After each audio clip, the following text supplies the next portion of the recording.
Good evening everyone.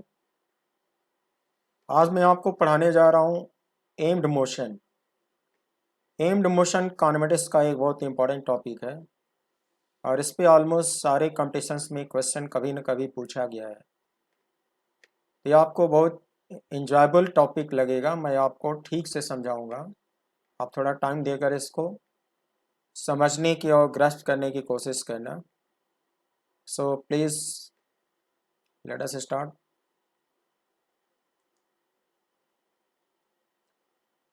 Aimed motion example 1, two particle system.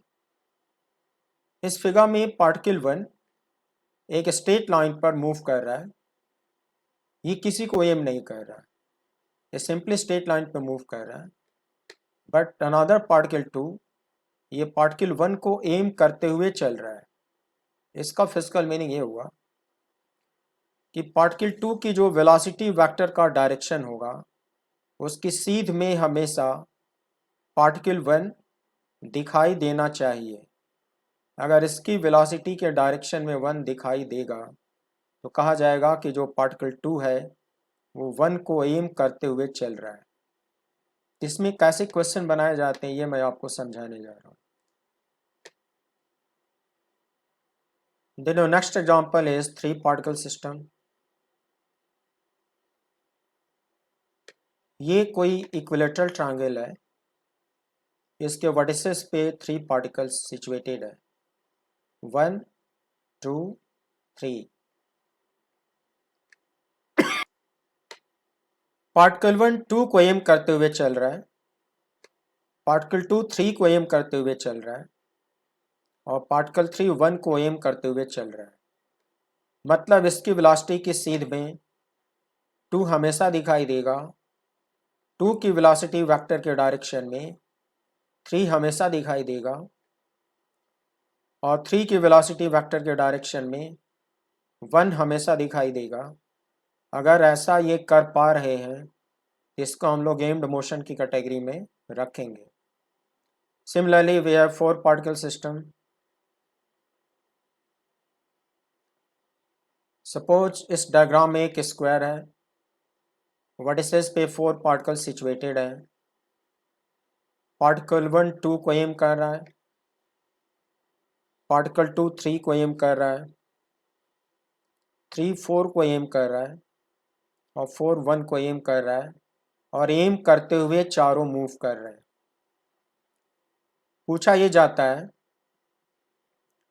कि कितनी देर के बाद चारों सेंटर पे जाके कोलैप्स हो जाएंगे, कोलैप्स हो जाएंगे या टकरा जाएंगे, ये आपका क्वेश्चन होगा। हम लोग अभी थोड़ी देर में क्वेश्चन डिस्कस करेंगे। इसी तरह से 5 पार्टिकल सिस्टम होगा। ये कोई रेगुलर पेंटागन है, इसके वर्टिसेस पे 5 पार्टिकल सिचुएटेड है। 1 2 को एम कर रहा है, 2 3 को एम कर रहा है, 3 4 को एम कर रहा है और 4 5 को एम कर रहा है, 5 1 को एम कर रहा है और एम करके ये चलना शुरू करते हैं।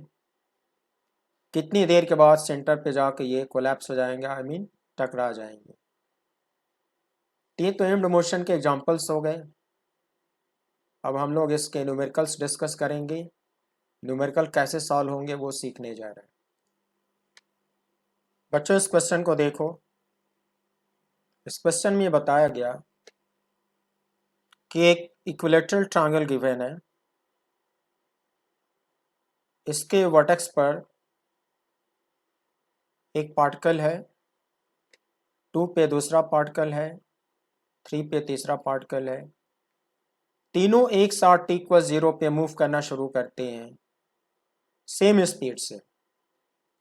1 का स्पीड v, 2 का स्पीड v, 3 का speed v and side length of this triangle is l।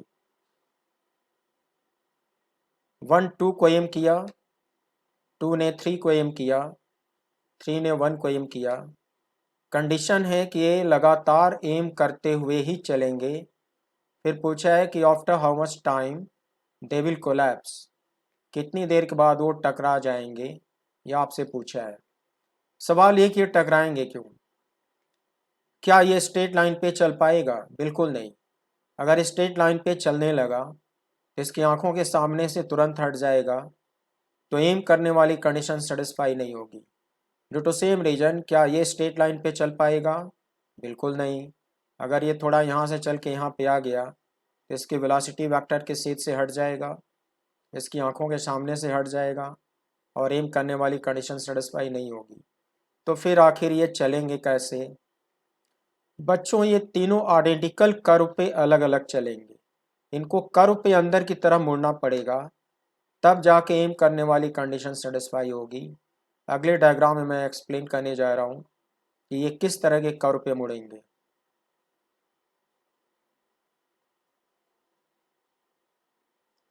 कुछ ऐसा होगा, 1 इस तरह के ट्रेजेक्टरी पे मुड़ जाएगा।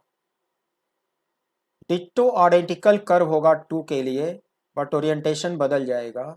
उसी तरह का एक आइडेंटिकल कर्व होगा सोन बाय ब्लू कलर, इस पे 2 चलेगा।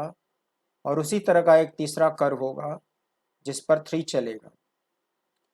मोशन में सिमेट्री होगी, तीनों एक साथ सेंटर पे जाकर पहुंचेंगे और तीनों एक साथ टकरा जाएंगे। ऐसा करने से एम करने वाली कंडीशन सेटिस्फाई आखिर कैसे हो रही है? देखो, तीनों की स्पीड बराबर है, तो किसी टाइम इंटरवल में जितना डिस्टेंस 1 चलेगा उतना ही डिस्टेंस 2 चलेगा और उतना ही डिस्टेंस 3 चलेगा। तो एट अ सर्टेन मोमेंट ये तीनों इस ट्रायंगल के वर्टिसेस पे पाए जाएंगे। और अगर इस डायग्राम को स्केल में बनाया जाए तो देखा जा सकता है कि ये जो छोटा ट्रायंगल है ये भी इक्विलेटरल होगा और स्पीड कांस्टेंट है तो स्पीड उनकी बनी रहेगी। अब एम करने वाली कंडीशन कैसे सेटिस्फाई हो रही है? इस ट्रेजेक्ट्री के इस पॉइंट पर अगर मैं एक टेंजेंट ड्रा करूं तो वो टेंजेंट पार्टिकल 1 की वेलोसिटी का डायरेक्शन बताएगा। तुम बहुत ध्यान से देखो, इसकी वेलोसिटी वेक्टर की सीध में पार्टिकल 2 दिखाई दे रहा है। उसी तरह से जो सेकेंड पार्टिकल की ट्रेजेक्ट्री है, इस पॉइंट पर एक टेंजेंट ड्रा करो, इस टेंजेंट को प्रोड्यूस करो। एग्जैक्टली उसकी सीध में पार्टिकल 3 दिखाई देगा। ड्यू टू सेम रीजन, इस पॉइंट पर एक टेंजेंट ड्रा करो, ट्रेजेक्ट्री पे टेंजेंट ड्रा करो, टेंजेंट को प्रोड्यूस करो। उस टेंजेंट की सीध में पार्टिकल 1 दिखाई देगा। इसका मीनिंग क्या हुआ कि थर्ड पार्टिकल की जो वेलोसिटी है उसके ठीक सीध में पार्टिकल 1 दिखाई देगा। बच्चों, आपको समझ में आ गया होगा कि एम करने की कंडीशन तीनों पार्टिकल की सेटिस्फाई हो रही है, लेकिन ये सेटिस्फाई तभी होगी जब तीनों एक जैसे आइडेंटिकल कर्व पे अंदर की तरफ चलना शुरू करेंगे। अच्छा, जब तीनों कर्व आइडेंटिकल होंगे तो ये कर्व जो सेंटर पे आके मीट आउट करेंगे, एग्जैक्टली इस ट्रायंगल के सेंटर पे मिल जाएंगे और आइडेंटिकल होने की वजह से तीनों का लेंथ इक्वल होगा। जब तीनों का लेंथ इक्वल होगा तो सेम स्पीड से जब पार्टिकल सेम डिस्टेंस ट्रेवल करेंगे तो सेंटर तक पहुंचने में तीनों का टाइम सेम लगेगा। तो कितनी देर के बाद तीनों सेंटर पे पहुंचेंगे ये टाइम निकालेंगे। Time taken before collapsing find करने के लिए किसी दो पार्टिकल का रिलेटिव मोशन ट्रीट किया जाएगा। Relative motion between any two particle, जितने टाइम में कोई दो टकराएंगे उतने ही टाइम में तीनों टकरा जाएंगे। तो एनालिसिस करने के लिए मैंने क्या किया, इस इंस्टेंटेनियस ट्रायंगल का एक स्नैपशॉट दिखाया।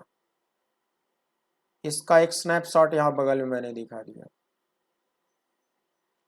ये पार्टिकल 2 है और ये उसकी वेलोसिटी है, ये पार्टिकल 3 है और ये इसकी वेलोसिटी है। आपको मैंने सिखाया कि ये छोटा ट्रायंगल भी इक्विलेटरल ही होगा, फिर ये एंगल 60 होगा। रिलेटिव स्पीड ऑफ अप्रोच की थ्योरी लगानी होगी। पार्टिकल 3 की जो वेलोसिटी है उसके दो कंपोनेंट निकालो, एक कंपोनेंट इस लाइन पे निकालो so that will be v cos 60 और एक परपेंडिकुलर निकालो, वो आएगा v sin 60। कंपोनेंट लेने के बाद इसको 0 मान लो और तुम रिलेटिव मोशन केवल 2 और 3 को देखो, इसको इग्नोर करो, सिर्फ 2 और 3 पे फोकस करो। इन दोनों को मिलाने वाली लाइन पर एक वेलोसिटी है v cos 60 और 2 की वेलोसिटी है v। यही दोनों वेलोसिटी रिस्पॉन्सिबल होंगे इनको करीब लाने के लिए। ये दोनों इनवर्ट्स हैं, मतलब किन्हीं दोनों वेलोसिटी की वजह से 2 और 3 एक दूसरे की तरफ अप्रोच करेंगे, करीब आएंगे और उनके बीच का जो इंस्टेंटेनियस सेपरेशन है वो लगातार घटता जाएगा। एक वक्त ऐसा आएगा कि s की वैल्यू घट के 0 हो जाएगी। जब ये घट के 0 होगा उस वक्त ये दोनों टकरा जाएंगे। तो रिलेटिव स्पीड का थ्योरी होता है बेटा कि इस s को टाइम के रिस्पेक्ट में डिफ्रेंशिएट किया जाए, तो उससे हमको मिलेगा relative speed of approach. Relative speed of approach ये दोनों कंपोनेंट को सम कर दिया जाए, तो उनको करीब लाने के लिए यही दोनों वेलोसिटी जिम्मेदार है। ये जो परपेंडिकुलर कंपोनेंट है उसकी वजह से ये करीब नहीं आ रहा है। करीब आने के लिए v cos 60 जिम्मेदार है, v sin 60 कतई जिम्मेदार नहीं है। तो आप उसको इग्नोर करो, केवल इस पर फोकस करो और इस पर फोकस करो। और जब ये दोनों vector opposite to each other होते हैं तो ये आपस में जुड़ जाते हैं। रिलेटिव स्पीड ऑफ अप्रोच का मतलब, अगर आप एक ऑब्जर्वर बन के 2 पे खड़े हो जाओ और 3 को लगातार देखो तो आपको यह आपके करीब आता हुआ नजर आएगा और करीब आने के रिलेटिव स्पीड इन दोनों के सम के बराबर होगा। देखो दिखा रहा हूं, the relative speed of approach between 2 and 3, v approach minus ds/dt। Relative speed of approach, speed एक पॉजिटिव स्केलर होता है। आपको पता है कि जब ये करीब आ रहे होंगे तो s की वैल्यू डिक्रीज हो रही होगी, तो ds का साइन नेगेटिव होगा। उस नेगेटिव को ये नेगेटिव क्या करेगा, पॉजिटिव बनाएगा। मैं पहले भी समझाया हूँ कि dt फिजिक्स में हमेशा पॉजिटिव होता है और पॉजिटिव बनाना इसलिए ज़रूरी है क्योंकि ये स्पीड है, वो भी रिलेटिव स्पीड है, इसलिए पॉजिटिव बनाना ज़रूरी है क्योंकि स्पीड नेगेटिव नहीं होता। और जब ये दोनों वेक्टर अपोजिट हुआ करते हैं, इसकी वैल्यू निकालते वक्त इन दोनों को सम किया जाता है, जोड़ दिया जाता है, इससे मिलता है रिलेटिव स्पीड ऑफ अप्रोच। अब cos 60 की वैल्यू 1/2 रख दूँ, v plus v/2 that is 3v/2। आपके क्वेश्चन में स्पीड को कांस्टेंट बोला है, 3v/2 एक कांस्टेंट क्वांटिटी होएगा, इक्वल्स माइनस ds/dt। अब यहाँ से dt का एक्सप्रेशन निकालो। इस डायग्राम को आखिरी बार देख लो, मैं नेक्स्ट पेज पे मूव कर रहा हूँ। यही होता है मेथड कोलैप्सिंग टाइम फाइंड करने का। यहाँ से dt का एक्सप्रेशन निकालो, देखो कैसे बनता है dt का एक्सप्रेशन।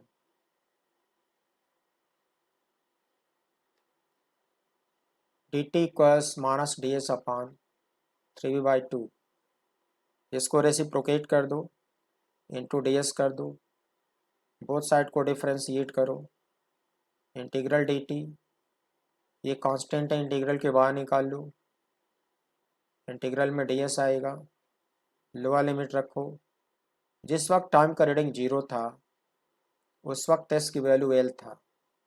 l का मतलब मोशन की शुरुआत में हर दो पार्टिकल इनिशियल ट्रायंगल के वर्टिसेस पर थे और हर दो के बीच में डिस्टेंस कितना था, इक्वल टू l था। इनिशियल सेपरेशन दो पार्टिकल के बीच में l था।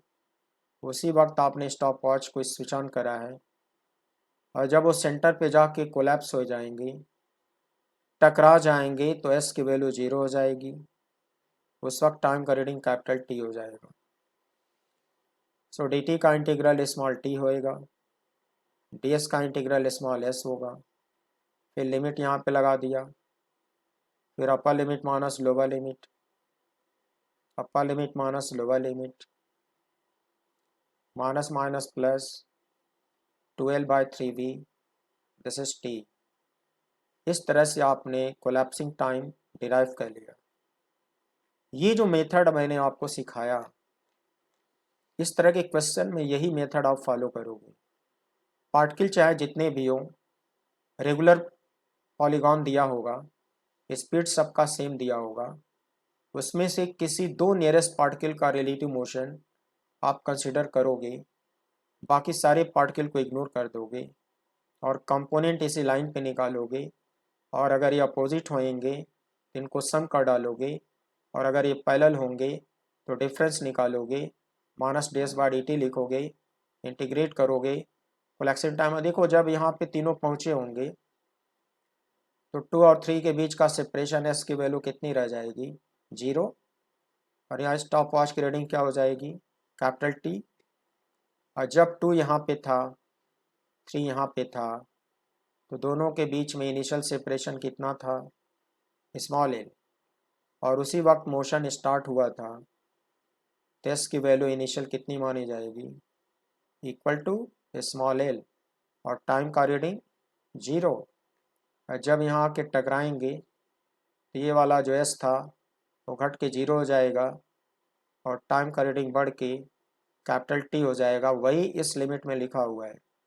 बच्चों ये ठीक से समझ लो। When separation was L, time reads 0. When separation was 0 at the center, then time reads capital T, and this is total time taken in collapsing all the three particles together. Integrate करके देखो, मैंने capital T यहाँ से निकाल लिया। One more example देखो, diagram देखो। बेटा इस क्वेश्चन में एक स्क्वायर गिवन है। ये क्वेश्चन जेईई एडवांस 1984 में पूछा गया। ये जो अभी ट्रायंगल मैंने बताया, ऊपर वाला क्वेश्चन, ट्रायंगल वाला क्वेश्चन आपको रोडो की बुक में दिख जाएगा, और कॉन्सेप्ट वहीं से उठाया, बट पॉलीगॉन स्क्वायर लिया, और जेईई एडवांस 1984 में ये क्वेश्चन पूछा गया। उसके बाद ये पीएमटी में भी एक बार पूछा जा चुका है, बहुत पहले। तो मैं इसको डिस्क्राइब करने जा रहा हूँ। Side length of this square is L. 4 particles are situated at the vertices. They start moving with the same speed u. One aiming towards 2, 2 aiming towards 3, 3 aiming towards 4, and 4 aiming towards 1. पूछा है after how much time they will collapse at the center of the square. कितनी देर के बाद वो centre पे जाके टकराएंगे। मैंने आपको समझाने की कोशिश किया कि एम करने वाली कंडीशन तभी सेटिस्फाई होगी जब ये चारों एक ही जैसे आइडेंटिकल कर्व पे अंदर की तरफ मूव करेंगे, तभी एम करने वाली कंडीशन सेटिस्फाई होगी। और चारों एक साथ सेंटर पे चले जाएंगे और टकरा जाएंगे। तो मैं देखो कंडीशन दिखा रहा हूँ। पार्टिकल 1 इस तरह के कर्व पे मूव करेगा, डिट्टो आइडेंटिकल कर्व पे पार्टिकल 2 ऐसे मूव करेगा, आइडेंटिकल कर्व पे पार्टिकल 3 ऐसे मूव करेगा, उसी तरह के कर्व पे पार्टिकल 4 ऐसे मूव करेगा। चारों आइडेंटिकल होंगे, बट इनका ओरिएंटेशन डिफरेंट होगा। सिमेट्री की वजह से इंटरसेक्शन पॉइंट एग्जैक्टली सेंटर होगा। और चारों का जो लेंथ होगा वो इक्वल होगा, और चारों पार्टिकल का स्पीड इक्वल दिया है, तो इसको ट्रैवर्स करने में चारों सेम टाइम लेंगे और सेंटर पे चारों एक साथ पहुंचेंगे। मैंने माना कि किसी मोमेंट t इक्वल्स टी पे पार्टिकल 1 यहाँ तक आ चुका है। जितना ये डिस्टेंस ट्रेवल करा होगा उतना ही पार्टिकल 2 भी ट्रेवल करेगा, उतना ही पार्टिकल 3 भी ट्रेवल करेगा, और उतना ही डिस्टेंस पार्टिकल 4 भी ट्रेवल करेगा। अगर इस ट्रैजेक्टरी पे पार्टिकल 1 का ट्रैजेक्टरी हुआ, इस पॉइंट पे टेंजेंट बनाया जाए, तो टेंजेंट उसके इंस्टेंटेनियस वेलोसिटी का डायरेक्शन देगा। और उसकी वेलोसिटी की सीध में पार्टिकल 2 दिखेगा। टेम करने वाली कंडीशन तो सेटिस्फाई हुई। ये पार्टिकल 2 की ट्रेजेक्टरी होएगी, यहाँ पे टेंजेंट बना लो, ये उसका वेलोसिटी हो गया, उसकी वेलोसिटी की सीध में 3 दिखाई देगा। ये थर्ड पार्टिकल की ट्रेजेक्टरी हुई, यहाँ पे टेंजेंट बना लो, यदि पार्टिकल 3 का वेलोसिटी हुआ उसकी सीध में पार्टिकल 4 दिखेगा। ये पार्टिकल 4 की ट्रेजेक्टरी हुई,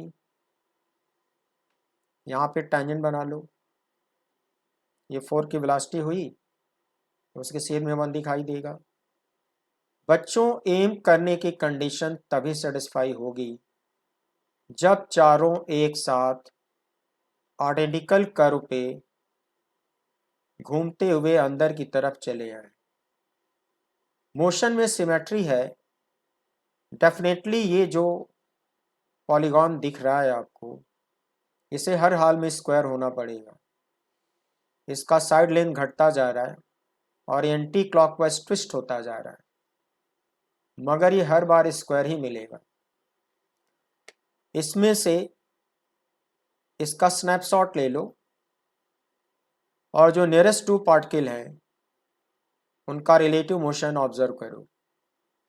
तो मैं इस स्क्वायर का स्नैपशॉट यहाँ दिखा दिया। और रिलेटिव मोशन बिटवीन 2 और 3 मैं डिस्कस करने जा रहा हूँ। जितने टाइम में ये दोनों टकराएंगे उतने ही टाइम में चारों टकराएंगे। मेरा इंटरेस्ट केवल इन्हीं दोनों के रिलेटिव मोशन में है, बाकी पार्टिकल पे मेरा कोई फोकस नहीं है। माना कि instantaneous separation between 2 and 3 is s and instantaneous reading of stopwatch is t। तो ये तो उसकी एक्चुअल वेलोसिटी है, इनको मिलाने वाली लाइन पर है, इसको ऐसे ही छोड़े रहो। ये थर्ड पार्टिकल की एक्चुअल वेलोसिटी है, मगर ये वेलोसिटी इस लाइन पे नहीं है। तो इनको मिलाने वाली लाइन पर u का कंपोनेंट निकालो। ऑब्वियसली एंगल 90 होगा, और जब ये 90 होगा तो 90 डिग्री पे कंपोनेंट आप कैसे लिखते हो? u cos 90 लिखते हो, और cos 90 जीरो होगा तो इसकी वैल्यू जीरो आएगी। तो दोनों के बीच का instantaneous relative speed of approach कैसे निकालोगे? इन दोनों कंपोनेंट का सम करोगे, क्योंकि ये कंपोनेंट टुवर्ड्स ईच अदर है, इनको सम करोगे तो रिलेटिव स्पीड ऑफ अप्रोच आएगा। पिछले क्वेश्चन की तरह बच्चों आप रिलेटिव स्पीड ऑफ अप्रोच निकालो। कैलकुलस में लिखते हो माइनस ds बाई dt, क्योंकि ds का साइन नेगेटिव आएगा, उसको ये पॉजिटिव बनाएगा, क्योंकि ये स्पीड है तो इसको पॉजिटिव होना जरूरी है। मैंने बोला जो लाइन पे कंपोनेंट उनका सम करते हैं, सम इसलिए करते हैं because they are indicating towards each other, it should be sum. अगर ये दोनों एक पैरेलल होते, एक ही डायरेक्शन में होते, तो यहाँ माइनस लिखा जाता। तो ये अपोजिट टू ईच अदर है तो प्लस लिखोगे, u cos 90 जीरो करोगे तो बचेगा क्या? u। आपके क्वेश्चन में इसको कांस्टेंट दिया हुआ है, अब dt का फॉर्मूला बना लो। देखो, फिर इंटीग्रेट करो, फिर इंटीग्रेट करो, t का लोअर लिमिट 0, s का लोअर लिमिट l। टकराते वक्त t का अपर लिमिट कैपिटल T, टकराते वक्त सेपरेशन s की अपर लिमिट 0। dt का इंटीग्रल t, लिमिट पुट करो, ds का इंटीग्रल s, लिमिट पुट करो, upper limit minus lower limit t minus 0 minus 1 by u, upper limit minus lower limit 0 minus l, minus minus plus, then t equals l by u. यही वो time है जितनी देर के बाद वो चारों particle टकरा जाएंगे। बच्चों, आपने मेथड को सीखा, अब आपको जरूर समझ में आ रहा होगा कि अगर रेगुलर पेंटागन का क्वेश्चन दिया जाए इसी मेथड से किसी नियरेस्ट टू पार्टिकल का रिलेटिव मोशन ट्रीट करके टकराने में लगा हुआ टाइम निकाला जा सकता है। लेकिन एक क्वेश्चन थोड़ा इससे हट के है, जरा उसको मैं डिस्कस करने। बच्चों ये क्वेश्चन थोड़ा ज़्यादा मैथमेटिकल है, इसके लिए आपको ज़्यादा कंसंट्रेट होना होगा। बिल्कुल निगाहें मत हटाना, नहीं तो कुछ स्टेप मिस कर जाओगे। और ये क्वेश्चन इरोडो का एक इम्पॉर्टेंट क्वेश्चन है, इसको बहुत सीनियर टीचर भी इसको समझ नहीं पाते कि कैसे लगाना है। मैं आपको बहुत अच्छे से समझाऊंगा और आपको समझ में ज़रूर आएगा, आप देखिएगा। टू पार्टिकल सिस्टम है, क्वेश्चन में बोला now suppose this is x and this is y. At origin particle 1 was situated and here particle 2 was situated. Stop was its 0, t equals 0. Initial separation between two is equal to L. फिर question में कहता है कि particle 1 starts moving along x direction with constant speed u. ये किसी को M नहीं करता, ये इंडिपेंडेंट मोशन करता है, कांस्टेंट स्पीड u से x एक्सिस पे चलता है। But particle 2 start moving aiming towards 1 always. ये ऑलवेज 1 को एम करते हुए चलता है, but with the constant speed v। ये कांस्टेंट स्पीड v से 1 को एम करते हुए चलता है, मतलब हर मोमेंट पर इसके वेलोसिटी के डायरेक्शन में पार्टिकल 1 दिखाई देना चाहिए। अगर ये इसी लाइन पे लगातार चलेगा तो थोड़ी देर में उसके सामने से ये हट जाएगा, एम करने की कंडीशन सेटिस्फाई नहीं होगी, तो इसको कर्व पे अंदर मुड़ना पड़ेगा। पार्टिकल 2 को कर्व पे अंदर ऐसे मुड़ना पड़ेगा। रियलाइज करो, मैं तुम्हें सिखा रहा हूँ, रियलाइज करो। क्वेश्चन में कंडीशन और है कि v is greater than u, इसकी मुझे जरूरत पड़ेगी। v is greater than u but their magnitudes are constant.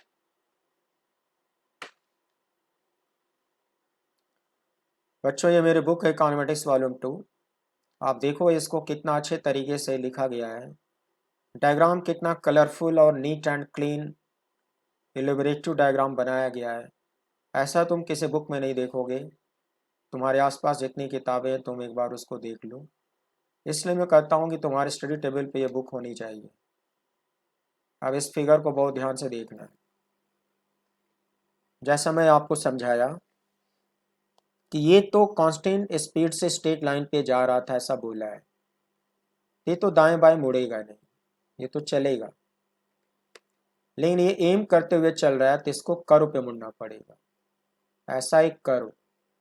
इस वक्त माना कि टाइम का रीडिंग टी हो गया, और फोकस रहना, टाइम का रीडिंग टी हो गया और ये इस कर्व पे चलते हुए यहाँ तक आ चुका है, और टाइम का रीडिंग टी हो गया और ये स्ट्रेट लाइन पे चलते हुए पार्टिकल 1 यहाँ तक आ चुका है। उसका वेलोसिटी u कांस्टेंट है और t इक्वल्स टी पर पार्टिकल 1 यहाँ आ चुका है, t इक्वल्स टी पे पार्टिकल 2 यहाँ पे आ चुका है। ये जो कर्वलिनियर ट्रेजेक्ट्री है, छोटा सा कर्व दिखाया हूँ, इस ट्रेजेक्ट्री पे एक टैंजेंट अगर बनाया जाए तो ये टैंजेंट उसकी एक्चुअल वेलोसिटी का डायरेक्शन होगा। उसकी एक्चुअल वेलोसिटी की सीध में पार्टिकल 1 दिख रहा होगा। मतलब क्या हुआ, पार्टिकल 2 जो 1 को एम कर रहा है, तो एम करने की कंडीशन यहाँ 100% सेटिस्फाई हुई है। पार्टिकल 2 एम कर रहा है, वो कंडीशन सेटिस्फाई हुई है। अब तुम क्या करो, किसी मोमेंट t इक्वल्स टी पर इन दोनों के बीच इंस्टेंटेनियस सेपरेशन को क्या दिखा दो, s। इसको कहते हैं instantaneous separation between two particles. इन दोनों को मिलाने वाली लाइन पर दोनों के वेलोसिटी कंपोनेंट चाहिए। पार्टिकल 2 की वेलोसिटी तो पहले से इसी लाइन पर मौजूद है, तो इसका कंपोनेंट लेने की ज़रूरत नहीं पड़ेगी। लेकिन पार्टिकल 1 की जो टोटल वेलोसिटी है वो तो इस लाइन पर नहीं है, इस वेलोसिटी का तो इस लाइन के पैरेलल कंपोनेंट लेना पड़ेगा। डायग्राम में अगर ये थीटा मान लिया हो, थीटा वेरिएबल है, तो ज्योमेट्री के मुताबिक इसको भी थीटा होना ही पड़ेगा। तो u का कंपोनेंट जो थीटा एंगल पे होगा वो u cos थीटा होगा, जो 90 डिग्री पे आएगा वो u sin थीटा होगा। ये हो गए 2 ऑर्थोगोनल कंपोनेंट्स। जब किसी वेक्टर के कंपोनेंट निकाल लिए जाते हैं तो उस वेक्टर की आइडेंटिटी खत्म हो जाती है। तो आप इस वेक्टर को 0 मान लो। इंस्टेड आप ये मान लो कि पार्टिकल 1 में दो वेलोसिटी एक साथ मौजूद है और ये 0 हो चुका है। थोड़ी देर पहले समझाया हूँ कि करीब आने के लिए वही कंपोनेंट जिम्मेदार होते हैं जो दोनों को मिलाने वाली लाइन के पैरेलल होते हैं। दोनों को मिलाने वाली लाइन पर ये वाला वेलोसिटी पहले से मौजूद है। अभी इन दोनों को मत देखना, इसका डिस्क्रिप्शन बाद में दिया जाएगा। तुम आंख बंद कर लो, ये जो ब्लू कलर से दो कंपोनेंट है इनको बिल्कुल मत देखो, तुम अभी से V को देखो। ये तो उस लाइन पे पहले से है और उसी लाइन पर एक कंपोनेंट 1 का मैंने निकाल लिया। क्वेश्चन में लिखा था V was greater than U, तो ये तो U cos थीटा और छोटा हो गया, तो उससे तो ये बड़ा होगा ही होगा। तो अगर 2 फास्ट चलेगा और 1 इसी लाइन पे स्लो चलेगा तो दोनों के बीच का डिस्टेंस तो ज़रूर घटेगा। यही वजह है कि दोनों के बीच का जो सेपरेशन है वो टाइम के रिस्पेक्ट में लगातार घटेगा और दोनों करीब आएंगे और एक वक्त ऐसा आएगा कि वो दोनों टकरा भी जाएंगे। तभी दिमाग पे जोर डालो कि ये दोनों करीब आ रहे हैं और इसकी वैल्यू डिक्रीज हो रही है। तो बच्चों, रिलेटिव स्पीड ऑफ अप्रोच की थ्योरी पढ़ाया कि मिलाने वाली लाइन पे जो दो कंपोनेंट दिखाई देते हैं अगर वो दोनों पैरेलल हैं तो रिलेटिव स्पीड निकालते वक्त डिफरेंस लिया जाता है, और अगर वो दोनों अपोजिट हैं तो रिलेटिव स्पीड ऑफ अप्रोच निकालते वक्त दोनों को सम किया जाता है। तो ये तो दोनों पैरेलल आपको दिख ही रहे हैं, तो रिलेटिव स्पीड में दोनों का डिफरेंस लेना होगा। तो मैं क्या करता हूँ, एक डायग्राम और बना रखा हूँ। पार्टिकल 2 इस तरह के कर्व पे चलते चलते चलते चलते इधर कहीं जाके उसके साथ टकराएगा। ये तो इंस्टेंटेनियस डायग्राम है। चल तो इस तरह के कर्व पे रहा है ना, अभी तो यहीं तक पहुंचा है। थोड़ी देर के बाद ये कर्व अंदर और मुड़ेगा और मुड़ेगा और मुड़ेगा और मुड़ेगा, अब कर्व जाके एक्स एक्सिस को टच कर जाएगा। वो टकराने वाली जो कंडीशन है वो इस डायग्राम में दिखाया हूँ। पार्टिकल 2 इस तरह के कर्व पे चलता हुआ चलता हुआ चलता हुआ ये जाके टकरा गया, यहाँ पे टकराया ये। तो जिस वक्त दोनों में टक्कर हो रही होगी उस वक्त मान लिया टाइम का रीडिंग टाउ हो गया, टाइम का रीडिंग टाउ हो गया, और जो डिस्टेंस ट्रेवल्ड बाय पार्टिकल 1 होगा वो तो खाली एक्स कोऑर्डिनेट ही होगा और उसका स्पीड कांस्टेंट u है। तो जो एक्स कोऑर्डिनेट 1 का आएगा वो आएगा x इक्वल्स यू टाउ, और ये तो कांस्टेंट स्पीड से चल ही रहा था, यहाँ तक आते आते उसका स्पीड तो वही का वही रहेगा और टकराने से ठीक पहले दोनों एक दूसरे के पैरेलल हो जाएंगे। ये दोनों एक दूसरे के पैरेलल हो जाएंगे, ई और भी यहाँ पे पैरेलल दिखाई दे रहे होंगे और एक्स की वैल्यू हो जाएगी यू टाउ। यहाँ से जब ये मूव करना शुरू किया था तो टी की वैल्यू 0 थी और यहाँ पर इस पार्टिकल के लिए एक्स कोऑर्डिनेट इस पार्टिकल के लिए कितना था 0। इसी पार्टिकल के लिए जब यहाँ टक्कर हो रही होगी तो उसी पार्टिकल का एक्स कोऑर्डिनेट हो जाएगा यू टाउ और टाइम का रीडिंग कितना हो जाएगा टाउ। एक तो इस डायग्राम को अपने माइंड में भरो और इस डायग्राम को भी अपने माइंड में भरो। अब इंस्टेंटेनियस एनालिसिस करना शुरू करो। At t equals tau both collapse at x equals u tau. At t equals t instantaneous speed of approach between the two particles minus ds/dt। बच्चों मैंने माइनस फिर से क्यों लगाया? क्योंकि जब s डिक्रीज होगा तो ds का साइन नेगेटिव आता है। क्यों आता है? क्योंकि इसको कहते हैं s2 minus s1 and s2 is always less than s1। इसका साइन तो नेगेटिव आएगा, ये नेगेटिव पॉजिटिव बनाएगा। पॉजिटिव क्यों बनाते हो? क्योंकि रिलेटिव स्पीड है, स्पीड एक पॉजिटिव स्केलर है, इक्वल तभी होगा जब ये पॉजिटिव होगा। फिर इस लाइन पे दोनों कंपोनेंट एक दूसरे के पैरेलल है, तो पैरेलल है तो डिफरेंस लिया जाता है और डिफरेंस हमेशा बिगर माइनस स्मॉलर लिया जाता है। बिगर माइनस स्मॉलर का डिफरेंस क्यों लेते हो? ताकि ये भी पॉजिटिव रहे और ये पॉजिटिव रहेगा तभी तो इक्वल कर पाओगे। अब यहाँ से माइनस ds की वैल्यू लिख डालो, फिर इसको इंटीग्रेट कर डालो। जब स्टॉप वॉच का रीडिंग 0 था तो ऊपर वाले डायग्राम में सेपरेशन s की वैल्यू क्या थी? l थी। ये देखो दोनों के बीच का सेपरेशन क्या था? l। और स्टॉप वॉच का रीडिंग 0। जब दोनों टकराएंगे तो सेपरेशन क्या हो जाएगा? 0। और टाइम का रीडिंग क्या हो जाएगा? टाउ। ये सेपरेशन है, एक्स कोऑर्डिनेट नहीं है। टकरा जाएंगे तो सेपरेशन 0 हो जाएगा और टाइम का रीडिंग टाउ हो जाएगा।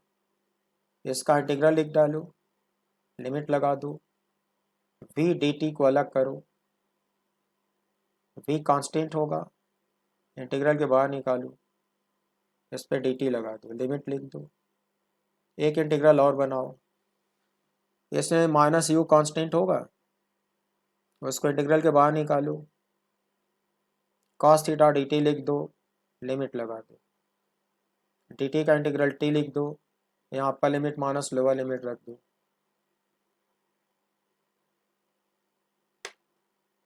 ये हो गया 0 माइनस माइनस l। dt का integral t, upper limit minus lower limit tau minus 0, then minus u and this integral. ये इंटीग्रल मैथमेटिकली सॉल्व ही नहीं होगा क्योंकि थीटा t का फंक्शन है, बट ये जो फंक्शन है ये टाइम t पे किस प्रकार से डिपेंड करेगा ये मुझे पता ही नहीं। इसको सॉल्व करने के लिए कोई ट्रिक अप्लाई करना होगा। इसको एज इट इज रिपीट कर डालो, इसको v टाउ लिख डालो, माइनस माइनस प्लस कर डालो। ये हो गया तुम्हारा इक्वेशन नंबर 1। अब क्या करो, इसको सॉल्व करने का टेक्निक डेवलप करो। t इक्वल्स टी पर सिर्फ पार्टिकल 2 की मोशन एनालाइज करो। रिलेटिव मोशन है, सिर्फ पार्टिकल 2 का इंडिविजुअल मोशन डिस्कस करो। डायग्राम पे फिर आओ। t इक्वल्स टी पे पार्टिकल 2 यहां से गुजरता है, ये वेलोसिटी इनर्शियल फ्रेम को दिखता है। एक ऑब्जर्वर जो ग्राउंड पे खड़ा है उसको ये वेलोसिटी नजर आती है और ये टोटल वेलोसिटी जो इनर्शियल फ्रेम को दिखता है, ग्राउंड ऑब्जर्वर को दिखता है। इस वेलोसिटी के दो कंपोनेंट होंगे, एक x कंपोनेंट होगा और एक y होगा। मेरा इंटरेस्ट खाली x कंपोनेंट में है, तो ये आता है v cos theta, v cos theta. और इंस्टेंटेनियस x कोऑर्डिनेट इसका कितना आता है? Perpendicular distance from y axis is instantaneous x coordinate. Instantaneous x coordinate जिस रेट से चेंज होगा इसी का रेट ऑफ चेंज इसका x कंपोनेंट vx होगा। तो काइनेमेटिक्स की जो थ्योरी पढ़े हो उसके अकॉर्डिंग vx को x के साथ कैसे रिलेट करोगे? देखो जैसे जैसे इस कर्व पे आगे बढ़ेगा एक्स की वैल्यू बढ़ेगी। देखो यहाँ पे, देखो पहले एक्स इतना था, फिर एक्स इतना हो गया, फिर एक्स इतना हो गया, एक्स तो लगातार इंक्रीज हो रहा है। तो वी एक्स को एक्स के साथ कैसे रिलेट करोगे? इसको लिखोगे plus D x by d T, और वी एक्स की वैल्यू यहाँ से आती है वी कॉस थीटा। कैलकुलस में डेफिनेशन होगा D x by d T, और डायग्राम की वजह से इसका मैग्नीट्यूड होगा वी कॉस थीटा। देखो मैं लिखता हूँ, v x equals v cos theta, and by definition this is d x by d t. D x का फॉर्मूला बना लो, बोथ साइड को इंटीग्रेट कर दो, लिमिट रख दो। जब टी का वैल्यू 0 था उस वक्त पार्टिकल 2 का एक्स कोऑर्डिनेट कितना था? याद रखना ये पार्टिकल 2 के लिए लिखे हो तो उस वक्त पार्टिकल 2 का एक्स कोऑर्डिनेट क्या था? 0। जब टक्कर हो रही है तो टाइम का रीडिंग टाउ हो गया और एक्स की वैल्यू बढ़ के यू टाउ हो गया। इसको डायग्राम से मिलाओ, टी 0 एक्स 0 फॉर पार्टिकल 2। देखो टक्कर यहाँ हो रही है, टी का वैल्यू कैपिटल टाउ और एक्स की वैल्यू यू टाउ, यही दोनों यहाँ पे लिमिट का काम करेंगे। यही सब बातें बड़े सीनियर लोगों को समझ नहीं आती। एक्स की वैल्यू यू टाउ, टाइम का रीडिंग टाउ, डी एक्स का इंटीग्रल एक्स, आपका limit minus lower limit that is you tau. Question में ये कांस्टेंट दिया है, बाहर निकालो, इंटीग्रल में बचेगा cos theta D T, limit आएगी 0 टू टाउ। इस इंटीग्रल का सॉल्यूशन यहाँ से मिलने वाला है। अगर मैं v को इधर ला के डिवाइड कर दूं तो बड़े ट्रिकी मेथड से इस इंटीग्रल का सॉल्यूशन मिलता है यहाँ पे। यही इस क्वेश्चन का सीक्रेट है। बहुत सारे लोग इसको रिलेट नहीं कर पाते बच्चों, लेकिन आप थोड़ा स्मार्ट बनो, खतरों से खेलो, अच्छी अच्छी चीज़ें मैं सिखाऊंगा आपको। v से डिवाइड करो और इस इंटीग्रल का सॉल्यूशन बना लो। ये देखो इस इंटीग्रल का सॉल्यूशन कितना आ गया? You tau upon v। से दिस इज इक्वेशन नंबर 2। अब इस सॉल्यूशन को यहाँ से कॉपी करो और इक्वेशन 1 में ले जाके पुट करो। इक्वेशन 1 एक बार दिखा दूँ, ये देखो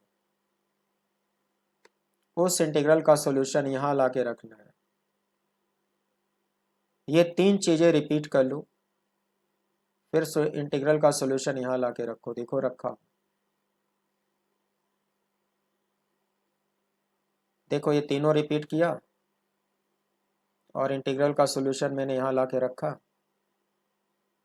u को u से मल्टीप्लाई करो, v को v से मल्टीप्लाई करो,